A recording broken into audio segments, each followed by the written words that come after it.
Hello guys, welcome to my YouTube channel. तो अगर आपका भी रेलवे ग्रुप डी का एग्ज़ाम है तो मैंने टोटल 25 क्वेश्चन बायोलॉजी से लिए हैं जो मॉक टेस्ट में सबसे ज़्यादा बार पूछा गया है।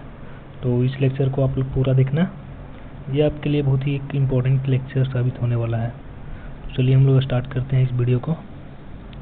तो मैं इसका कलर चेंज कर लेता हूँ। तो देखो, फर्स्ट क्वेश्चन है कि कोशिका विभाजन को प्रेरित करने वाला पादप हार्मोन कौन सा है। तो आप लोगों को पता होगा कि पेड़ पौधों में जो कोशिका विभाजन को प्रेरित करने वाला हार्मोन है वो है साइटोकाइनिन। तो ये आप लोग याद रखना। हम लोग बढ़ते हैं दूसरे क्वेश्चन की तरफ। दूसरा क्वेश्चन है कि रक्त का थक्का बनाने में फाइब्रिनोजिन को फाइब्रिन में कौन बदलता है। तो ये बदलता है थ्रोम्बिन।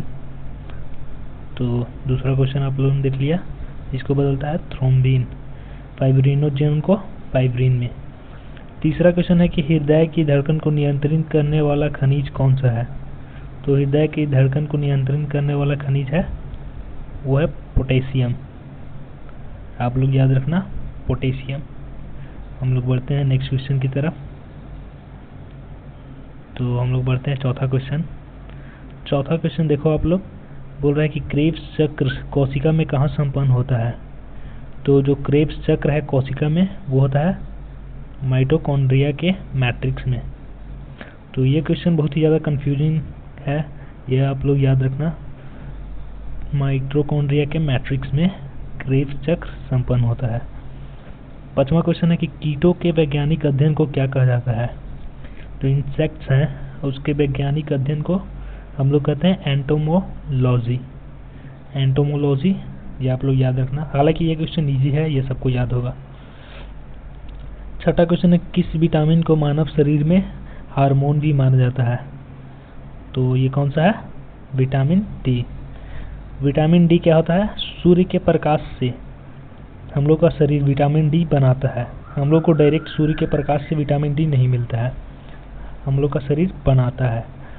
तो ये आप लोग याद रखना। हम लोग पढ़ते हैं सातवां क्वेश्चन की तरफ।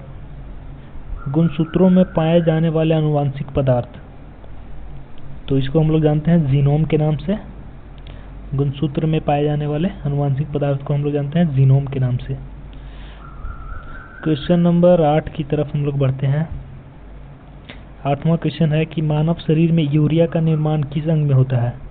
तो मानव शरीर में यूरिया का निर्माण होता है यकृत में, लीवर में। नौवां क्वेश्चन है कि एरिथ्रोपाइटिन हार्मोन का स्राव कौन अंग करता है। तो ये करता है वृक्क यानी कि किडनी, एरिथ्रोपाइटिन हार्मोन का स्राव। 10वां क्वेश्चन है कि मस्तिष्क का कौन सा भाग शरीर का तापमान नियंत्रित करता है। तो शरीर का तापमान नियंत्रित करता है वो हाइपोथैलेमस। हाइपोथैलेमस हम लोग के शरीर के तापमान को नियंत्रित करता है। 11वां क्वेश्चन है कि किस ग्रंथि को बायोलॉजिकल क्लॉक कहा जाता है, यानी कि जैविक घड़ी। तो इसे हम लोग कहते हैं पीनियल ग्रंथि को बायोलॉजिकल क्लॉक के नाम से जाना जाता है। हम लोग बढ़ते हैं क्वेश्चन नंबर 12 की तरफ। क्वेश्चन नंबर 12 है कि RH फैक्टर की खोज सबसे पहले किसने की थी। तो RH फैक्टर की खोज किया था लैंडस्टीनर और वीनर नामक वैज्ञानिक ने RH फैक्टर का खोज किया था। क्वेश्चन नंबर 13 है कि कौन सा एंजाइम दूध के प्रोटीन को पचाने का कार्य करता है। तो रेनिन दूध के प्रोटीन के पचाने में कार्य करता है, इसको हो जाएगा रेनिन। क्वेश्चन नंबर 14 है कि पेसमेकर हृदय के किस भाग में स्थित होता है।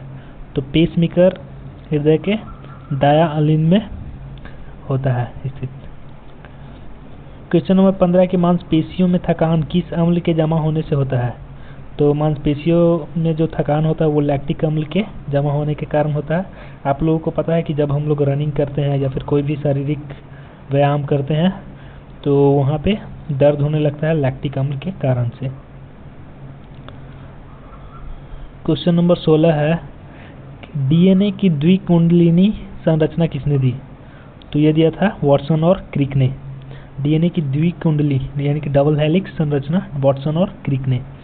क्वेश्चन नंबर 17 है कि प्रकाश संश्लेषण में O2 गैस किसके टूटने से निकलती है। तो प्रकाश संश्लेषण में O2 गैस निकलती है जल के विखंडन से। क्वेश्चन नंबर 18 है कि एड्स का वायरस शरीर की किस कोशिका को नष्ट करता है? तो जो एड्स वायरस होता है वो टी लिम्फोसाइट कोशिका को नष्ट करता है। और आप लोगों को पता होगा एड्स का फुल फॉर्म होता है एक्वायर्ड इम्यूनोडेफिशिएंसी सिंड्रोम। और एड्स एक लैंगिक जनन रोग है जो सेक्सुअल से फैलता है। हम लोग बढ़ते हैं क्वेश्चन नंबर 19 की तरफ। जीवाणु की कोशिका भित्ति मुख्य रूप से किससे बनी होती है? तो जो जीवाणु की कोशिका भित्ति रहती है वो पेप्टिडोग्लाइकॉन से बनी रहती है। और जो पादप में कोशिका भित्ति रहता है वो आप लोगों को बताना वो किससे, और कवक में काइटिन से। तो देखो 20वां क्वेश्चन है कि मानव आँख के रेटिना पर वस्तु का कैसा प्रतिबिंब बनता है? तो मानव आँख के रेटिना पे वास्तविक और उल्टा प्रतिबिंब बनता है। क्वेश्चन नंबर 21 है कि केंचुए में श्वसन मुख्य रूप से किस अंग द्वारा होता है? तो केंचुए में श्वसन होता है नम त्वचा से।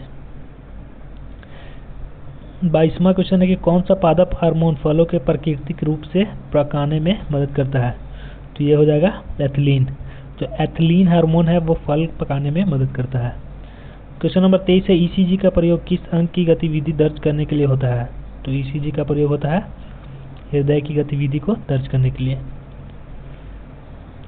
तो लास्ट का ये 2 क्वेश्चन है। तो देखो 24 नंबर क्वेश्चन है कि शरीर में अतिरिक्त ग्लूकोज ग्लाइकोजन के रूप में कहाँ स्टोर होता है? तो ये होता है यकृत में, यानी कि लीवर में। और लास्ट क्वेश्चन है कि पौधों में भोजन का परिवहन कौन सा ऊतक करता है? तो पौधों में करता है भोजन का फ्लोएम और जल का जाइलम। तो ये टोटल 25 क्वेश्चन थे जो बहुत ज़्यादा आपके रेलवे ग्रुप डी के एग्ज़ाम में पूछा गया था। तो मिलते हैं हम लोग नेक्स्ट लेक्चर में, और नेक्स्ट लेक्चर में हम लोग देखेंगे केमिस्ट्री का। तब तक के लिए जय हिंद।